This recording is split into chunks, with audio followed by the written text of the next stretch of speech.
पल पल बदल रही है। देखो सर, 5 बजे कुछ और न्यूज़, 6 बजे कुछ और न्यूज़, 6:30 बजे कुछ और न्यूज़, रात को कुछ और, दिन में कुछ। घर में 2 पक्ष आने वाले हैं, लड़का लड़की वाले, दोनों आपस में लड़ाई कर रहे हैं और मैं कह रहा हूँ आ जाओ बात कर लो। तो भैया जब लड़का लड़की नहीं मान रहे हैं तो वो क्या एक्साइटमेंट ज़्यादा हमें नहीं होनी चाहिए। मैं आपको शेयर बाज़ार के अंदर एक रूल बता दूं कि किसी भी चीज़ के आने से, जाने से, होने से, उससे, इससे, जो भी चीज़ है उसके अंदर आपको ज़्यादा से ज़्यादा ऐसी उमंग अपने दिल के अंदर नहीं जा रहा हूँ। क्यों जेफरीज को अब लग रहा है कि बाज़ार में तेज़ी तो आ रही है, पर वो संदेह के नज़र से इस युद्ध की शांति को देख रहे हैं।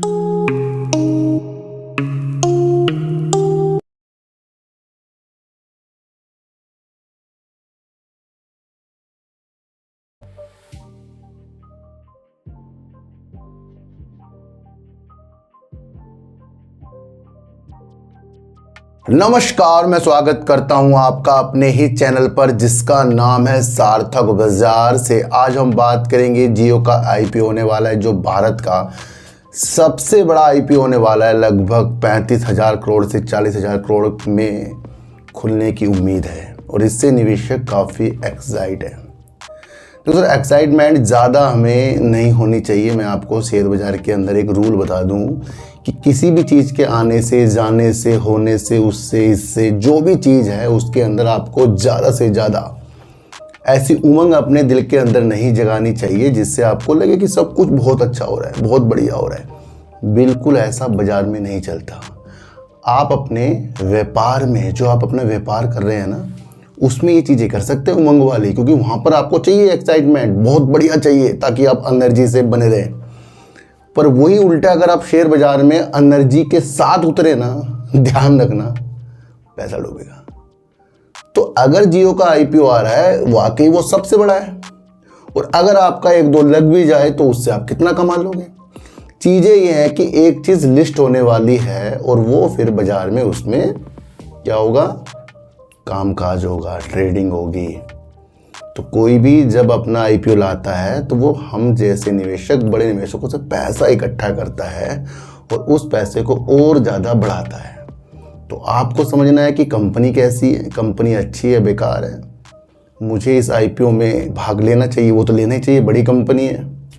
पर वो जो पैसा इकट्ठा कर रहा है वो किस लिए कर रहा है, कहाँ देगा, वो सारी इन्फॉर्मेशन आज मैं आपको इस न्यूज़ के द्वारा दूंगा। सरकार ने ओएनजीसी को क्यों चुना, सरकार ने ओएनजीसी को किस काम के लिए चुना, और ओएनजीसी की ही बैलेंस शीट, जो एक मजबूत बैलेंस शीट है, उसके अंदर से 15,000 करोड़ रुपए ओएनजीसी किस तरफ निवेश करेगी, जिससे आपातकालीन स्थितियां जो देश के अंदर पैदा हो जाती है, युद्ध से, इससे, उससे, उसके लिए देश के अंदर भंडार बना रहे।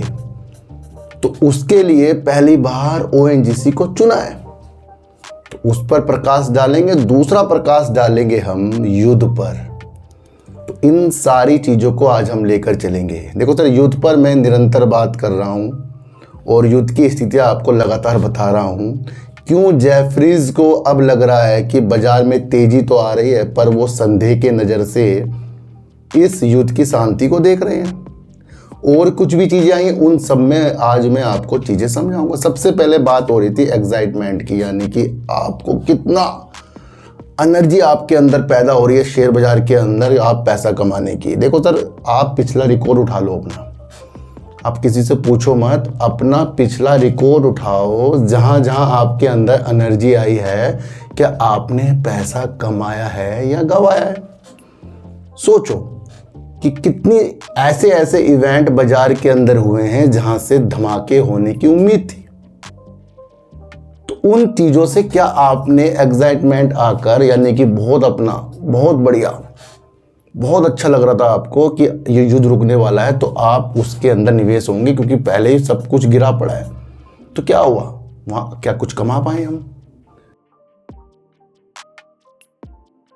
तो वो तो सब कुछ पिक्चर अपनी पता लग रही है।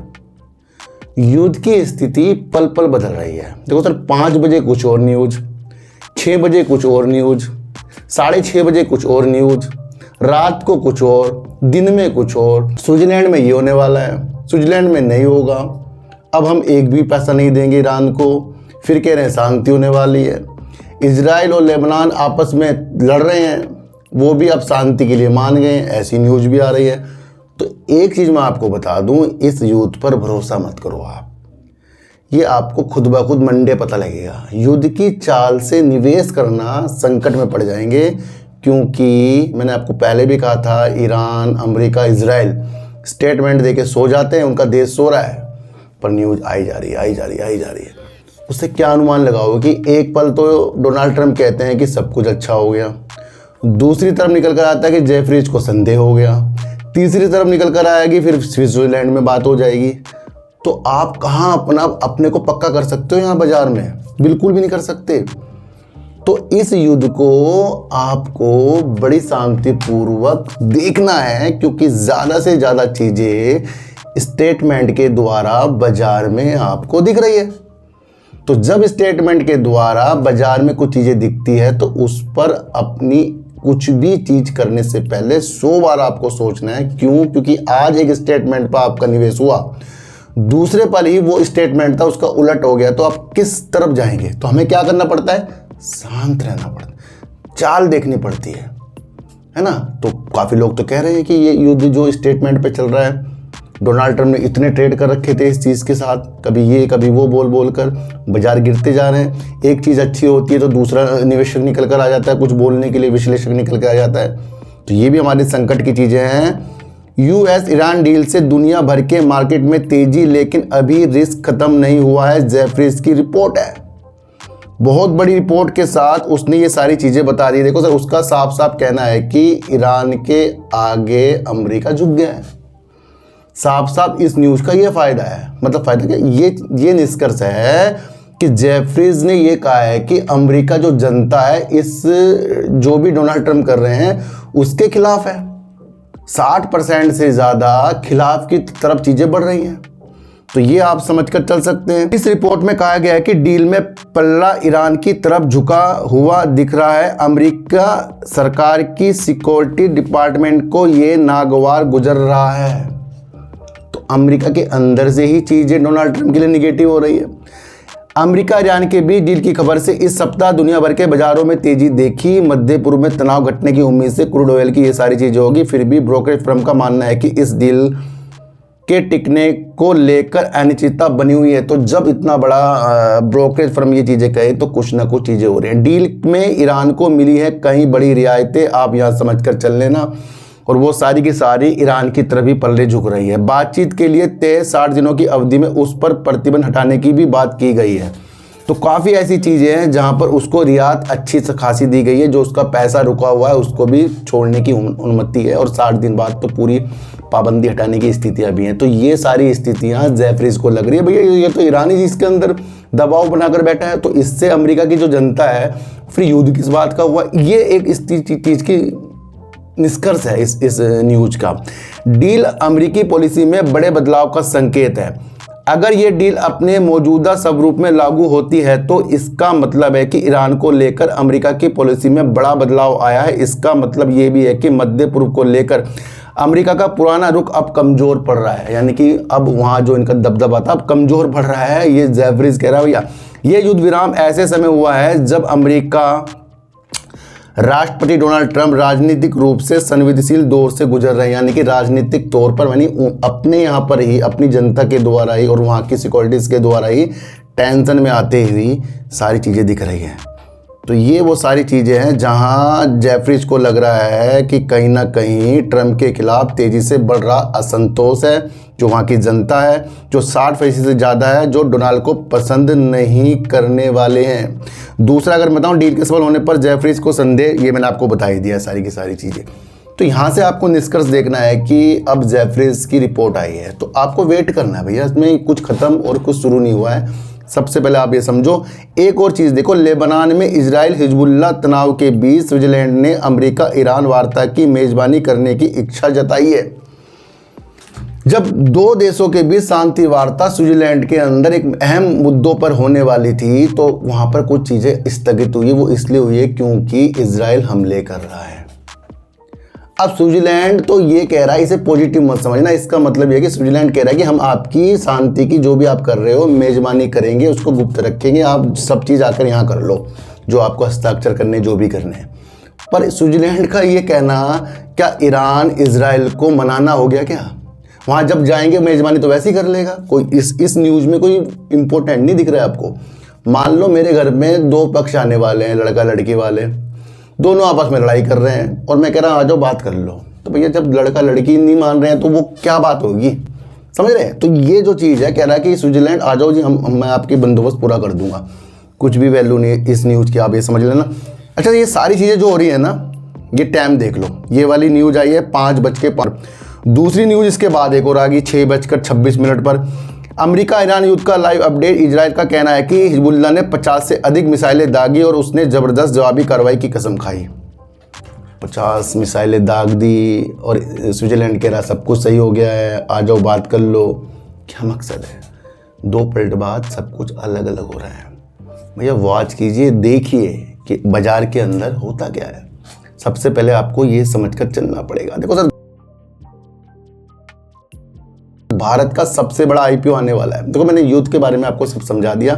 युद्ध का निष्कर्ष ये निकल रहा है, स्टेटमेंट चीज़ें चल रही हैं, न्यूज़ पे न्यूज़ आ रही है, कुछ भी नहीं ऐसे समझ में चीज़ें आ रही कि कल कुछ अच्छा हो जाए या बेकार हो जाए, तो फिर वेट कर लो जी, है ना। तो सबसे पहले आपको ये समझकर चलना पड़ेगा। दूसरा अगर मैं आपको बताऊं तो कल रिलायंस की 49वीं AGM मीटिंग थी, जिसके अंदर ग्रुप ने ये बोला है कि वो जल्दी से अपना क्या ला रहे हैं, आईपीओ ला रहे हैं, जो सबसे बड़ा लाभदायक आईपीओ होने की उम्मीद है, यानी कि सबसे बड़ा 35,000 करोड़ से 40,000 करोड़ रहने की विश्लेषक कह रहे हैं उम्मीद है।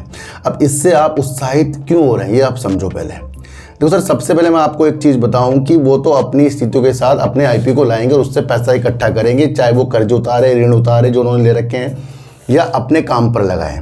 पर उसके बाद वो ट्रेडिंग शुरू होगी, उस पर आपको समझना है। आपको आईपीओ मिलेगा, उसके अंदर प्रॉफिट आएगा। देखो सर, आईपीओ का मतलब अधिकतर लोगों का ये होता है कि आईपीओ लग जाए, अगले दिन पैसा बन जाए, तो फिर उस पर दिमाग लगाइए। कुछ लोगों को होता है कि आईपीओ आ जाएगा, उसके बाद देखूंगा उतार चढ़ाव क्या हो रहा है, फिर आगे की रणनीति बनाऊंगा। तो सब अपने द्वारा चीज़ें की जाती हैं। ड्राफ्ट पेपर्स भी सेबी को सौंप दी गए हैं। विश्लेषकों के अनुसार 2 से 3 महीने लगते हैं इस काम के लिए। सेबी सारी जांच ऊँच करेगा, तो यानी कि करीब करीब अगर देखें तो Q2 में यानी सितंबर तक इसकी आने की उम्मीद है। तो ये कोई चीज़ नहीं है जिसे आप सोचें कि बहुत बढ़िया होगा। भैया आने दो, पहले है तो अच्छी चीज़ ही है ना। तो सबसे पहले आप ये समझो।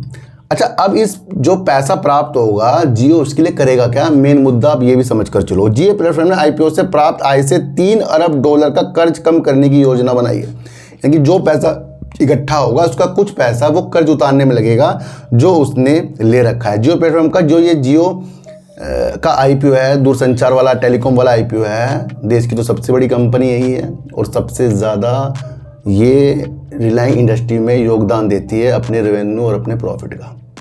तो ये भी आप समझ कर चल सकते हैं। हालांकि मौजूदा दस्तावेज में आईपीओ के संभावित आकार का उल्लेख नहीं किया गया, विश्लेषक सोच रहे इतना हो सकता है, लेकिन इसमें बताया गया कि 27 करोड़ रुपए का उपयोग मौजूदा ऋण के भुगतान के लिए किया जाएगा, जबकि कुछ धनराशि का उपयोग सामान्य कंपनी उद्देश्य के लिए किया जाएगा। तो जब ऋण से संबंधित कुछ चीज़ें आ जाती हैं तो आपको समझना है कि जो पैसा प्राप्त होगा कुछ पैसा वो अपने कर्ज को उतारने के लिए करेगा। ये एक आपको समझ कर चलना है। जो इसकी दूरसंचार इकाई के पास $, यानी कि देखो सर यहाँ सब पढ़ लो किस किस से इसने कर्जा ले रखा है। और आपको ये भी समझना पड़ेगा कि कंपनी के अंदर सालाना तौर पर अगर हम देखें तो 1,46,885 करोड़ का लगभग 1,47,00,000 करोड़ का इसने रेवेन्यू कमाया। तो छोटी बात नहीं है। यानी कि जियो जो इसके अंदर रिलायंस इंडस्ट्री के अंदर है, अब अलग से हो ना, तो यानी कि साल दर साल देखें तो 14.6% की बढ़त है।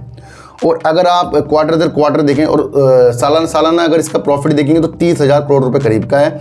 और अगर आप मार्च का Q4 देखें तो लगभग अगर आप देखें तो 45,946 करोड़, जो इसी अवधि में 40,861 करोड़ का इसका रेवेन्यू था। और शुद्ध लाभ इसने किया 7,935 करोड़। तो कोई दो राय नहीं है कि कंपनी बहुत बेहतरीन काम कर रही है। अब मैं वही कह रहा हूँ कि आप लगाएंगे तो आ जाएगा, तो इसमें कुछ बड़ी बात तो है नहीं कि हम बहुत अच्छा इसके अंदर चीज़ें कर लेंगे। लिस्ट के बाद होती है दिमाग लगाना। आईपीओ में पैसा लगाना, कंपनी को देखकर लगाना कि कंपनी कैसी है, उसमें खरी है, ठीक है, उससे इतना उत्साहित क्यों होना है। आपने आईपीओ लगाया, आपको मिला नहीं, आप निराश हो जाओगे। तो कुछ तो कहानी शुरू ही नहीं हुई है। कहानी तो इसकी लिस्ट होने के बाद शुरू होती है। तो ये आपको समझाना था, क्योंकि काफ़ी लोग कह रहे हैं ये हो गया वो हो गया। भैया है तो बढ़िया चीज़, पर उससे हमें मिलेगा क्या? सबसे पहले आप ये समझ कर चल सकते हैं। तो एक बहुत बड़ी न्यूज आएगी, इस न्यूज को आपको समझना है। सरकार ओएनजीसी से भारत का अगला 15,000 करोड़ रुपए का रणनीतिक भंडार क्यों बनवाना चाहती है। बहुत बड़ी चीज है। देखो सर, अभी तक के देश के अंदर 3 भंडार इस तरीके के हैं जो हमारे अंदर जैसे आपातकालीन स्थितियां हो जाती है उसको पूरा करने के लिए हमारे यहाँ तेल के भंडार हैं जो बड़े बड़े हैं 3। और ओएनजीसी एक ऐसी पहली कंपनी बन रही है जो सरकार के द्वारा, निर्देशों के द्वारा वर्क कर रही है। पर इससे पहले अगर मैं आप बताएं तो तीनों भंडार सरकार के बजट से निकले थे पैसा। पर इस बार सरकार ने कहा है कि ओएनजीसी अपनी मजबूत बैलेंस शीट के अंदर जो उसने कमाया है उससे 15,000 करोड़ रुपए निकाले। समझ रहे? तो ये पहली कंपनी ऐसे बन गई है जो अपने द्वारा सरकार के काम के लिए एक अलग तरीके से वर्क कर रही है जो भंडार के ऊपर है। तो अपने आप में क्या हो गया? बेहतरीन हो गया। देखो सर, कभी भी ईरान की वजह से आप समझ लो कि कितने संकट से गुजर रहे हैं। कल को कुछ और हो सकता है, परसों कुछ और हो सकता है। तो क्यों ना सरकार इसकी मजबूती के साथ आगे बढ़े। तो ओएनजीसी इसके अंदर एक अहम भूमिका निभा रहा है जो सरकार की चिंताओं को दूर कर रहा है। तो यानी कि ओएनजीसी क्या हो गया? हीरो हो गया। अब इसके लिए एक बहुत बड़ी भूमि चाहिए होती है। समझो, एक बहुत बड़ी भूमि चाहिए होती है, पर ओएनजीसी के पास पहले ही है। यानी कि भूमि ढूंढने के लिए भी बहुत समय लग जाता है, पर ओएनजीसी के पास तो पहले ही भूमि है। तो ये सबसे बड़ी चीज है जिसे आप समझ कर चलें। भारत का अगला रणनीतिक पेट्रोलियम भंडार बनाने के लिए कहा है किसे? ओएनजीसी को, जो देश द्वारा अपने आपातकालीन कच्चे तेल के भंडार विकसित करने के तरीके में एक महत्वपूर्ण बदलाव का संकेत है। मील का पत्थर है ओएनजीसी के लिए, सरकार की रणनीतियों के लिए। इकोनॉमिक टाइम्स की रिपोर्ट के अनुसार कर्नाटक के मंगलूर में प्रस्तावित ये सारी चीजें हैं जिसके अंदर 15,000 करोड़ रुपए की स्थितियों से आगे बढ़ेगा। अब 5,000 करोड़ रुपए इसमें अंडरग्राउंड स्टोरेज बनाए जाएंगे, जहां पर गुफा की तरह बनाई जाएंगी, जहां पर इस तेल को रखा जाएगा। 10,000 करोड़ रुपए उस भंडार को पूरी तरह से कच्चे तेल से भरने पर खर्च होंगे। और सबसे बड़ी बात यह है कि भूमि जो है इसके पास है ही। बहुत इंपॉर्टेंट न्यूज है। सरकार ये फैसला क्यों ले रही है? सबसे पहले आप ये समझो, ईरान युद्ध का झटका, जैसे अभी आपको लगा क्रूड ऑयल एकदम $120 पर पहुंच गई थी, ये आप सबको पता है। तो ये इस चीज के निपटने के लिए भी है। चीन और अमेरिका के मुकाबले भारत का बैकअप बहुत कम है। तो चीन और अमेरिका पहले से बैकअप रखता है। तो एक तरीके से समझो कि जब 85% कच्चा तेल आयात करते हैं, 85%, और बाकी का जो कुछ चीज है 2-3 कंपनियां हैं जो इस पर वर्क करती, जो देसी तेल निकालती, जिसके अंदर वेदांता भी है, जिसके अंदर ओएनजीसी भी है और जिसके अंदर ऑयल इंडिया भी है। अब ओएनजीसी को इसलिए चुना क्योंकि एक बहुत बड़ी कंपनी है, पहले से ही अच्छा खासा वर्क कर रही है। तो ईरान या की स्थिति को देखना या चीन और अमेरिका पास ज़्यादा भंडार होना, तो हमें भी तो कुछ अच्छा करना पड़ेगा ना। तो उस चीज़ को लिए ये चीज़ें बता रही है। तो ये बहुत अच्छी न्यूज़ है। बेंगलुरु के जिस इलाके में ये नया रिजर्व बनना है वहाँ ओएनजीसी के पास पहले से ज़मीन मौजूद है। सरकार के लिए ज़मीन अधिग्रहण एक बड़ी और समय लेने वाली चुनौती होती है। ओएनजीसी के पास ज़मीन होने से प्रोजेक्ट का काम तेज़ी से शुरू हो सकता है और कंस्ट्रक्शन की लागत भी नियंत्रण रहेगी। तो ये सबसे महत्वपूर्ण। दूसरा, सरकारी खजाने पर बोझ कम होगा क्योंकि ओएनजीसी अपने खजाने से कर रही है। तो ये मुझे न्यूज़ लगी फ्यूचर की। तो इस न्यूज़ से आप तेज नहीं देखना है, इस न्यूज़ से देखना है कि क्या ओएनजीसी वो वर्क कर रहा है जहां सरकार की चिंता कम हो सकती है, सरकार के चौथा रिजर्व बन रहा है, और उससे देश के अंदर जो तेल की किल्लत होती है उसकी कमी को पूरा इस तरह से होगा। तो ये क्या है? ये एक अच्छे प्रोजेक्ट होते हैं जिसे आपको समझना है। छोटी मोटी न्यूज़ कई कई कंपनियों में आती हैं जिसको आप सोचते बहुत कुछ हो गया, पर ऐसी ऐसी न्यूज़ आपको मजबूत कर रही है। हाँ, ओएनजीसी ये वर्क कर रही है। तो आज की न्यूज़ आपको कैसे लगी एक और मुझे ज़रूर बताना। किसी को भी खरीदने बेचने की नीति मेरे चैनल पर बिल्कुल भी नहीं है। मेरा कोई टेलीग्राम, कोई व्हाट्सएप ग्रुप नहीं है, ना ही आज तक मैंने बनाया है। तो सर सच्ची वीडियो देखिए, अच्छी वीडियो देखिए, समझ कर देखें। चींटी को आटा दीजिए, गाय को रोटी दीजिए और अपने बच्चों को ज़्यादा से ज़्यादा प्यार कीजिए, क्योंकि बच्चे ही आपकी मासूमियत से किस्मत पलटेंगे। तो फिर मिलेंगे आपसे नई वीडियो के साथ। जब तक के लिए नमस्कार।